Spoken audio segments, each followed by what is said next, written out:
ሰላም እንደምን ቆያችሁኝ የዩቲዩብ ተመልካቾቼ ዳግም ተገናኝተናል።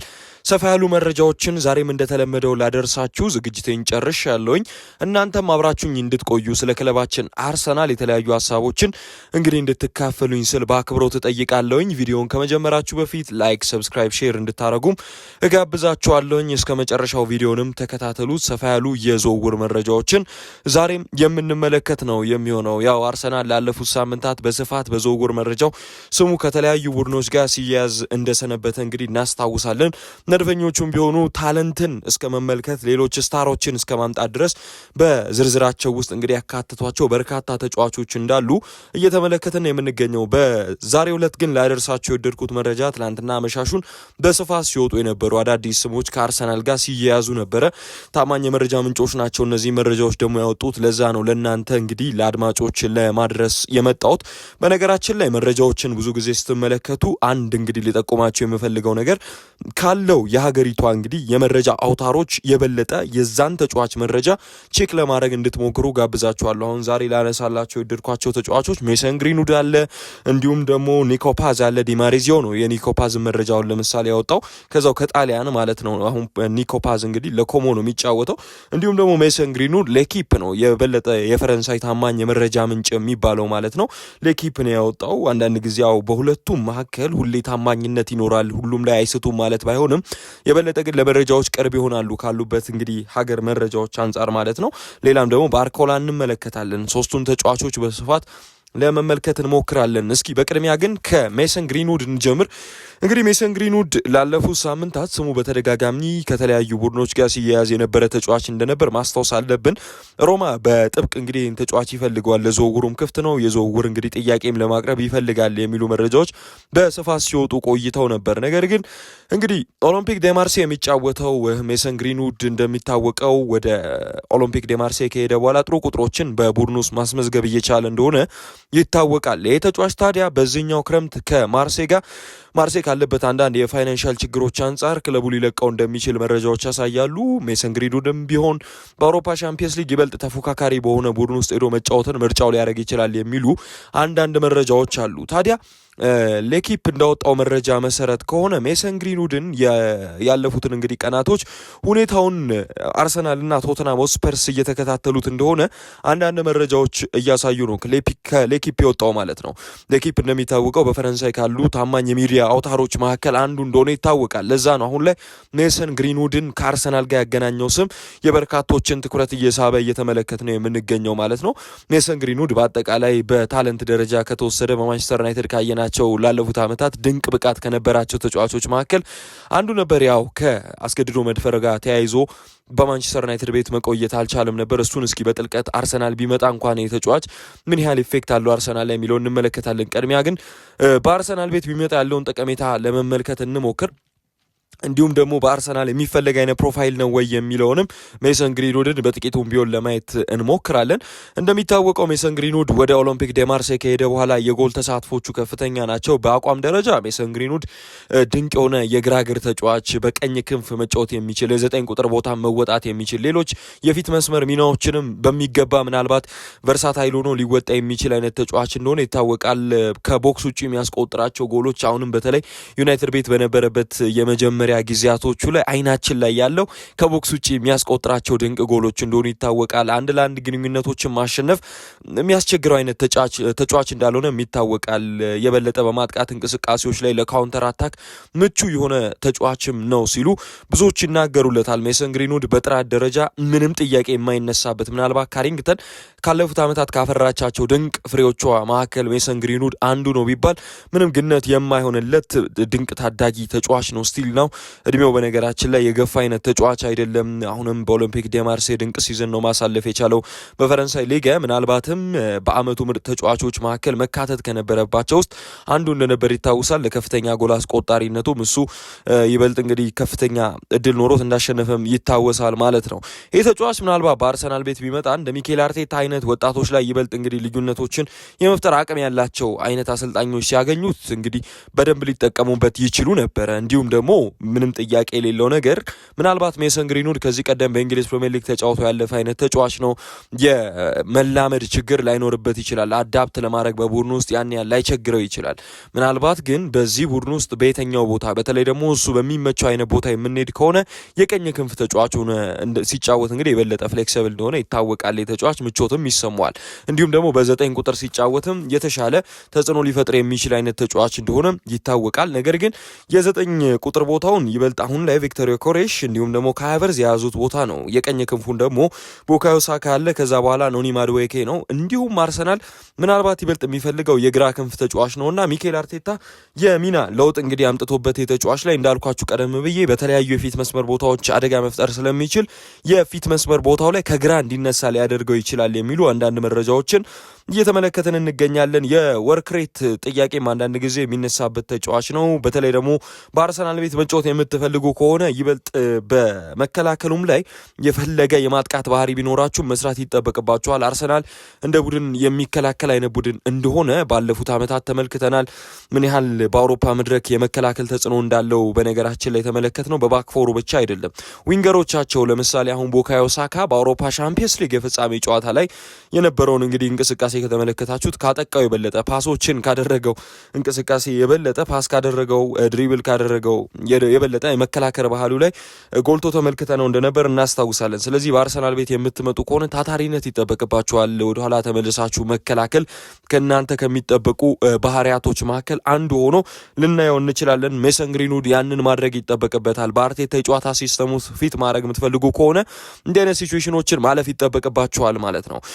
ታዲያ በነቡካዮ ሳካ ቦታ የሚጫወተው ሜሰን ግሪንውድ ይበልጥ ደግሞ 9 ቁጥር ቦታ ላይ ምቾት የሚሰማው ሜሰን ግሪንውድ በማርሴም እንደዛ ሆኖ ነው የተመለከትነውና ካይ ሃቨርትዝ ወይ ደግሞ ቪክቶር ዮኬሬሽን መገዳደር ይጠበቅበታል ማለት ነው በዚህ ቦታ የሚመጣ ከሆነ። ነገር ግን ከግራ ክንፍም ምናልባት አርሰናል ሊጠቀመው ይችላል። ሌላው በማርሴይ ቤት በ65 ጨዋታዎች 37 ጎሎች አስቆጥሮ ከ12 አሲስቶች በላይ ማድረግ የቻለ ተጫዋች ነው። ከ2004 ጀምሮ ያለው ስታቲስቲክስ ነው። በነገራችን ላይ በጣም ላቅ ያለ ቁጥር ይመስለኛል። በተለይ ደግሞ በእግር ኳስ ለጥቂት ጊዜያቶችም ቢሆን በመሀል አቁሞ ለነበረ ለአንድ ተጫዋች ሄታፌ ነበር ሄደው ከዛ በኋላ በውሰት ተሰጥቶ ወደ ሄታፌ ሄደ። ሄታፌ ቤት የነበረው ብቃት ድንቅ ነበር። በማርሴይ ቤትም ያንም የበልጥ ፕሩቭ አደረገ። አሁን ላይ በአውሮፓ ሻምፒየንስ ሊግ የሚጫወት ቡድን እንግዲህ የሚፈልግ ይሆናል ማለት ነው ይሄ ተጫዋች። ባለፈው የውድድር ዓመት በተለይ እጅግ በጣም ድንቅ ሲዝን ነበር ለሱ 2025-26 ምክንያቱም 23 ጎል በሁሉም ውድድሮች ማስቆጠር የቻለበት ድንቅ ሲዝን ስለነበር ማለት ነው። እንዲህ አይነት ቁጥሮች ግሩም ናቸው። በአጠቃላይ 36 ጎል ኮንትሪቢሽን ነበረው በተለያዩ ውድድሮች ላይ ሜሰን ግሪንውድ። ስለዚህ እንዲህ አይነት ድንቅ ቁጥሮች ወሳኝነት አላቸው። ነገር ግን ይህ ተጫዋች በዚህ ሰዓት ላይ ወደ እንግሊዝ ፕሪሚየር ሊግ ያለው የመምጣት ሲቹዌሽን ይበልጥ እንዲቀዛቀዝ ያደርጋል ብዬ የምሰጋበትን አንድ ሀሳብ ልንገራችሁ። ምናልባት አርሰናል ብቻ ላይሆን ይችላል። ቶተንሃም ሆትስፐርስ እንደውም ከአርሰናል የበለጠ ተጫዋቹ ላይ ፑሽ ላርግ ካለ የሚመጣበትን ቦታ የተጠበቀ ነው። ቢመጣ በቡድን ውስጥ ቀዳሚነት ሊያገኝ የሚችል አይነት ተጫዋች ነው። በቶተንሃም ቤት ሜሰን ግሪንውድ ካለው ብቃትም አንጻር ከተለያዩ ሁኔታዎችም አንጻር ከቶተንሃም የተጫዋቾች የብቃት እንቅስቃሴም ጥያቄ አንጻር ማለት ነው። ነገር ግን ወደ እንግሊዝ ፕሪሚየር ሊግ ዳግም የመመለስ ፍላጎት ካለው የእንግሊዝ ሚዲያ በነገራችን ላይ በማንቸስተር ዩናይትድ ቤት አሁን ለምሳሌ ዩናይትድ ተጫዋቹን ማቆየት ፈልጎ ነበረ። ጥያቄዎች ግን በጣም ሲነሳበት እንደነበር ይታወሳል። ምክንያቱም ይሄ ተጫዋች ከዚህ ቀደም በፍቅረኛው ላይ ፈጽሞት ከነበረው የመድፈር ወንጀል ጋር ተያይዞ ማለት ነው። ያው ፈጽሞት አሁን ለማለት ይከብዳል። ምክንያቱም በሕጉም ቢሆን ይህንን ወንጀል እንግዲህ ካሁን በኋላ ይግባኝ ተሰጥቶት እንደተለቀቀ ይታወቃል። በዚህ ሰዓትም ጋር ከእጮኛው ጋር የተሻለ የፍቅር ህይወት ላይ እንዳለም እየተመለከትን ነው፣ ልጅም ወልዶ ማለት ነው።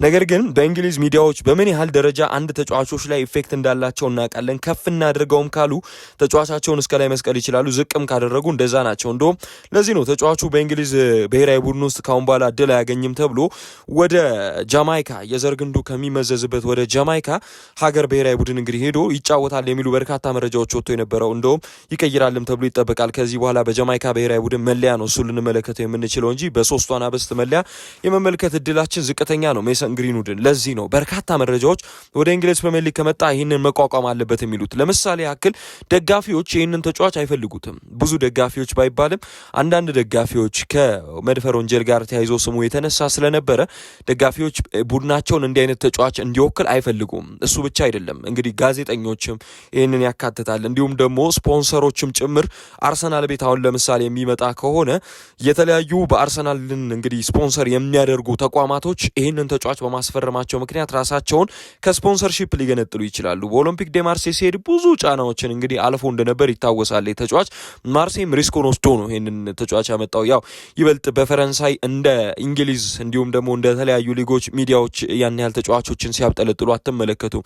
ከዛም ጋር ተያይዞ ይህ ተጫዋች ጫና ወደሌለበት ሊግ ነበር የሄደው ሜሰን ግሪንውድ። ስለዚህ ብዙ አተካሮችን አልሰማንም ነበር እንጂ በጣም ከፍተኛ እንግዲህ ተቃውሞዎች በዚህ ተጫዋች ላይ ሲመጡ ነበረ። በእንግሊዝ በተለይ የዩናይትድ ደጋፊዎች ሊሆኑ ይችላሉ፣ የስታፍ አባላት፣ ኮቺንግ ስታፉ፣ የሴት ቡድን አባላቱ በዛ ወቅት የነበረውን ጫና በሜሰን ግሪንውድ ላይ እናውቃለን። ስለዚህ ይበልጥ ይህንን ተጫዋች ወደ ማንቸስተር ዩናይትድ መመለስ ወይ ደግሞ ወደ ቶተናም መውሰድ፣ አርሰናል ቤት ማስፈረም ስለ ሂሳቡ አይደለም፣ ስለ ዝውውር ክፍያው አይደለም። ጫና የሚያደርገው የዝውውር ገንዘቡ ብቻ ሳይሆን ተጫዋቹን በአርሰናል ቤት የሚያመጣው ከሆነ ከስፖንሰር ጋር ተያይዞ ከደጋፊዎች ጋር የሴት ቡድኑ ያርሰናል ምን አይነት ጫናዎች ሊያመጡ ይችላሉ የሚለው ነው ጥያቄ ሊሆን የሚችለው። ይህንም በስፋት መመልከት ያለብን ይመስለኛል። ነገር ግን ሂሳብ ራሱ አርሰናል ላይ ተጽዕኖ ሊያደርግ ይችላል። ከ60 እስከ 70 ሚሊዮን ፓውንድ ምናልባት ኦሎምፒክ ዴ ማርሴይ በዚህ ተጫዋች ላይ ይፈልጋል የሚሉ አንዳንድ መረጃዎች እያየን ነው። ያው አንዳንዴ እንዲህ አይነት ሂሳቦችን ለመለጠፍ ማርሴይ ምናልባት ይገደዳል ቢባልም የበለጠ ደግሞ ፋይናንሻል ሲቹዌሽኑ ላለፉት ዓመታት በፈረንሳይ ሊጋ የሚጫወቱ ቡድኖች ምን ያህል በፋይናንስ እየታመሱ እንደነበር ይታወቃል። የቦርዶ ቡድን መፍረስን መመልከት አለብን። አምና ኦሎምፒክ ሊዮን ወደ ታችኛው ሊወርድ ነው ተብሎ የተመለከትንበት አጋጣሚ ነበረ። እንዲሁም በፋይናንሻል ሲቹዌሽን መታመሳቸው ይበልጥ እንግዲህ አርሰናልን ከሂሳቡ ላይ የሚመጣ ከሆነ ገፍቶ አውርዶ ሊገዛው እንዲችል ያስችሏል ተብሎ ይጠበቃል ሜሰን ግሪንውድን። ስለዚህ በሜሰን ግሪንውድ ላይ ያለው ሀሳብ ይሄ ነው። ኒኮ ፓዝን እንመልከት። ዲማሪዝ ያወጣው መረጃ ነው ይሄ። ሪያል ማድሪዶች እንግዲህ ይህንን ተጫዋች ለመሸጥ ወስነዋል እየተባለ ይገኛል። ያው በዚህ ሰዓት ላይ ኒኮ ፓዝ ኮሞን ያለው እኮ ልትሉኝ ትችላላችሁ። ነገር ግን ባይባክ ክሎዝ እንዳላቸው ማስታወስ አለብን። ሪያል ማድሪድ በዚህ ሰዓት ላይ ኒኮ ፓዝን ወደ ቡድኑ ማምጣት የሚፈልግ ከሆነ አምጥቶት መሸጥ መብቱ ነው። ስለዚህ በኮሞም እያለ የመሸጥ መብት አለው። በቀጣይ ዓመታቶች ላይ ያለውን ይሄ ፊውቸሩን በአንዳንድ ቡድኖች እንግዲህ ቢሸጡትም አንድን ተጫዋች ያሳልፈው ለአንድ ቡድን ቢሰጡትም በፊውቸሩ ላይ ግን ውሳኔዎችን ማድረግ ይችላል። ላለፉት ዓመታት ሪያል ማድሪድ ይህንን ሲስተም ሲጠቀም ተመልክተናል። አሁን ላይ ሊቨርፑልን የተቀላቀለው ቪክተር ሙኞዝ እንኳን በዝውውር ገበያው ላይ አሁንም ሊቨርፑል ከሄደ በኋላ መወሰኑ ደግሞ ሪያል ማድሪድ ወደ ቡድኑ የማምጣት መብት አለው። 40 ሚሊዮን ፓውንድ እንግዲህ ከፍሎ ሊቨርፑል ሊያመጣው እንደሆነ እናውቃለን። ነገር ግን ድጋሚ ሊቨርፑል ተጫዋቹን እንግዲህ ወደ ሪያል ማድሪድ ሊሸጥበት የሚችልበትም እድል አለ እየተባለ አንዳንድ መረጃዎች እናያለን። ምክንያቱም ሪያል ማድሪድ ባይባክ ክሎዝ ስላለው ማለት ነው። ይህም ተጫዋች ላይ የ21 ዓመቱ እንግዲህ የበለጠ ፈጠራዎች በኮሞ ቤት ሲያደርግ ላለፉት ዓመታት የተመለከት ነው። በፋብሪጋዝ ቡድን ላይ መሰረት የሆነው የግራ እግር ተጫዋች ነው። በጣም ክሬቲቭ ነው። ከኳስ ጋር ያለው ምቾት ግሩም ነው። ቪዥኑ አስገራሚ ነው። ፓሲንግ ጥራቱ ላቅ ያለ እንደሆነ ብዙዎች ይናገሩለታል። በጣሊያን ሴሬ ምርጥ ተጫዋች ተብሎ እንደተመረጠም ይታወሳል። በኮሞ ቡድን ውስጥ ለሻምፒየንስ ሊግ መጫወታቸው ቀጣይ ዓመት ጋራንቲን የሚወስደው ተጫዋች ይሄ ነው። በዛው በኮሞ እንደውም አንድ ዓመት መጫወት ይፈልጋል። ከጆዜ ጋር ያደረገው የስልክ ልውውጥ ምንም እንዳላስደሰተውና ጥያቄዎች እንደፈጠሩበት አንዳንድ መረጃዎች ሲወጡ እንደነበር ይታወሳል። የዲማሪዚዮ መረጃ ግን እንደሚያመለክተው ከሆነ ተጫዋቹ ማድሪዶች የተለየ እንግዲህ በዝውውር ገበያ ላይ እየተሳተፉ ነው። ስለዚህ እሱን ሽጠው ሌላ ተጫዋች ማምጣት ስለሚፈልጉ ሊሸጡት ይችላሉ የሚሉ መረጃዎች መውጣቱን ተከትሎ ከአርሰናል ጋር ስሙ እየተያዘ ነው። በእርግጥ ምንም የሚያስገርም ነገር አይደለም ለኔ። ምክንያቱም አርሰናል አታኪንግ ሚድፊልደር ይፈልጋል። ምናልባት ሞርጋን ሮጀርስን የሚያስፈርም ከሆነ የኒኮ ፓዝ መምጣት ጉዳይ ጥያቄ ውስጥ ሊገባ ይችላል። ምክንያቱም ባርኮላ ጉዳይ ላይም በኋላ ስለምመጣላችሁ ኒኮ ፓዝ የበለጠ የማጥቃት ባህሪ ያለው አማካኝ ነው። ፓሶችን ማድረግ ይችላል፣ አሲስት ያደርጋል። በዛ ላይ ደግሞ ከሌሎች አማካኞች ለየት የሚያደርገው ጎል የሚያገባ አይነት አማካኝ ነው። እንዲህ አይነት አማካኝ አሁን በገበያው ላይ ሬር ነው። ምናልባት ብሩኖ ፈርናንዴዝን ካላገኘን በስተቀር ከአመት በ12 ከ13 ጎል እያገባ እንዲሁም ደግሞ አሲስት እያደረገ የሚጨርስ አይነት አማካኝ ሬር ነው። ስለዚህ አርሰናል ይፈልጓል ማለት ነው። የሞርጋን ሮጀርስ ዝውውር ካልተሳካለት እንዲሁም ደግሞ ሪያል ማድሪድ ኦን ሆኖ ወደ ገበያው ይሄንን ተጫዋች ማቅረብ የሚፈልግ ከሆነ የመጀመሪያ እንግዲህ 10 ቁጥር ቦታ ላይ ሊጫወትላቸው ኢላማ ሊያደርጉት የሚችሉት ተጫዋች ኒኮ ፓዝ ሊሆን ይችላል ተብሎ ይጠበቃል። ኒኮ ፓዝ ከቀኝ ክንፍም እየተነሳ መጫወቱ ለአርሰናል ይበልጥ ተጫዋቹን እንዲፈልገው ሊያደርገው ይችላል ተብሎ ይጠበቃል። ነገር ግን ሪያል ማድሪድ ወደ ገበያው አውጥቶት የሚሸጠው ከሆነ እስከ 70 ሚሊዮን ፓውንድ ድረስ ሊፈልግ ይችላል። በዚህ ሰዓት ላይ ሞርጋን ሮጀርስ ከአርሰናል ጋር ስሙ በስፋት ሲያያዝ እንሰማለን እንጂ ስንት እንደሚፈልጉ አስቶን ቪላዎች እስካሁን የታወቀ ጉዳይ አይደለም። በእንግሊዝ ፕሪሚየር ሊግ ነው የሚጫወተው ሞርጋን ሮጀርስ። አስቶን ቪላ ሻጭ የሚባል አትራፊ የሚባል ቡድን ነው የሚሆነው። ያው ባለፉት ዓመታት በአውሮፓ ሻምፒየንስ ሊግ የተሳተፈ በእንግሊዝ ፕሪሚየር ሊግ ተገዳዳሪ የሆነ ብንመለከተውም ስቲል ሲሸጥ አትራፊ ሆኖ መሸጥ እንደሚፈልግ ግልጽ ነው። ስለዚህ ከ100 ሚሊዮን ፓውንድን በላይ ሊጠሩ ይችላሉ በዚህ ተጫዋች ላይ። ስለዚህ የሚኬል አርቴታና የአንድሪያ ቤርታ ፕላን ቢ ሊሆን የሚችለው በገበያው ላይ የሚወጣ ከሆነ ኒኮ ፓዝ መሆኑን መመልከት አለብን። ምክንያቱም ስሙ እየተያዘ የሚገኘው ከሽያጭ ጋር ተያይዞ ስለሆነ ማለት ነው። ሪያል ማድሪዶች እስከ 70 ሚሊዮን ፓውንድ ሊፈልጉ ይችላሉ። በአርቴታ ሲስተም ውስጥ ደግሞ ይበልጥ ሊጠቅም የሚችል ክሬቲቭ አማካይ ነው። የበለጠ ዘግተው የሚጫወቱ ቡድኖችን ለማስከፈት በቡድናቸው ውስጥ የማጥቃት ባህሪያቸው ከፍተኛ የሆነ ተጫዋቾችን ማምጣት ይጠበቅባቸዋል። ዲማሪዚዮ ይህንን መረጃ ወጥቷል። ስለዚህ ኒኮ ፓዝ እና ሜሰን ግሪንውድን ተመለከትን። እስኪ የባርኮላን ጉዳይ እንመልከት። ሮጀርስንም በዛው እንነካዋለን። ባርኮላን የምንመለከት ከሆነ አርሰናሎች በዚህ ተጫዋች ላይ ዝውውር ጥያቄ ለማቅረብ የመጨረሻ እንግዲህ ስራዎችን እየሰሩ እንደሆነ ሚጌል ዴላኒ ይዞት የወጣው መረጃ አመላክቷል። ትላንትና አመሻሹን ማለት ነው ሚጌል ዴላኒ ይዞት የወጣው መረጃ ነው የሚያሳየው። አርሰናሎች ይበልጥ የግራ ክንፍ ተጫዋች እንደሚፈልጉ በዝውውር ገበያው ላይ ግልጽ ነው። ማርቲኔሊ እና ሊያንድሮ ትሮሳርድ ለገበያ ቀርበዋል። ሁለት የክንፍ መስመር ተጫዋቾችን መሸጥ በጥራት የሚጫወት አንድ እንግዲህ ዊንገርን ሊያመጣ ይችላል ወደ ቡድኑ። ካሁን በኋላ አርሰናል ኢላማው ፕሪሚየር ሊግ ብቻ አይደለም፣ ከአመት ዓመት በሻምፒየንስ ሊግ መንገስ ነው ከዚህ ቀደም እንደምላችሁ። ስለዚህ ለእንደዚህ አይነት ቦታ የሚሆን ደግሞ ተጫዋችን ማስፈረም ይጠበቅበታል። ያው በሉዊስ ኤንሪኬ ሲስተም ውስጥ ከጨዋታ ጨዋታ በሻምፒየንስ ሊግ በቋሚነት የማይሰለፈው ብራድሊ ባርኮላ ደግሞ ወደ ቡድኑ ሊመጣ የሚችልበት እድል ከፍተኛ እንደሆነ ላለፉት ሳምንታት እየተመለከትን ነው። ያው ቢያንስ ከ70 እስከ 80 ሚሊዮን ፓውንድ እሱም ሊያወጣ ይችላል ተብሎ ይጠበቃል። ምክንያቱም በዚህ ሰዓት ላይ ፓሪስ ሰን ዠርሜን ቢሸጠውም አይጎዳም፣ ቢያስቀምጠውም አይጎዳም። ስለዚህ ሌሎች በገበያው ላይ የሚፈልጉትን ቡድኖች ስላሉ እንደነ ሊቨርፑል አይነት ቡድኖች ይፈልጉታል ለምሳሌ። ስለዚህ ተጫዋቹን በቡድኑ ውስጥ ማቆየትም ይችላል። በጨረታ ውስጥም ደግሞ የሚያቆየው ከሆነ ዋጋው ከፍ እያለለት ይመጣል እንጂ አይወርድም። ስለዚህ አርሰናል እስከ 70 ሚሊዮን ፓውንድ ቢያንስ ሊገዛው የሚችል አይነት ዊንገር ነው። የመጀመሪያ ጥያቄዎችን እንግዲህ ለማቅረብ ግን ዝግጅታቸውን እያጠናቀቁ እንደሆነ የሚጌል ዴላኒ መረጃ ያሳያል። ነገር ግን ብራድሊ ባርኮላ ቢመጣ እንኳን መመልከት ያለብን ነገር አሁንም 0% አይደለም እንግዲህ ሞርጋን ሮጀርስን የማስፈረም እድሉ አርሰናል። ስለዚህ ሞርጋን ሮጀርስንም የማስፈረም ቻንስ አለው፣ ብራድሊ ባርኮላንም ሊያስፈርመው ይችላል ማለት ነው።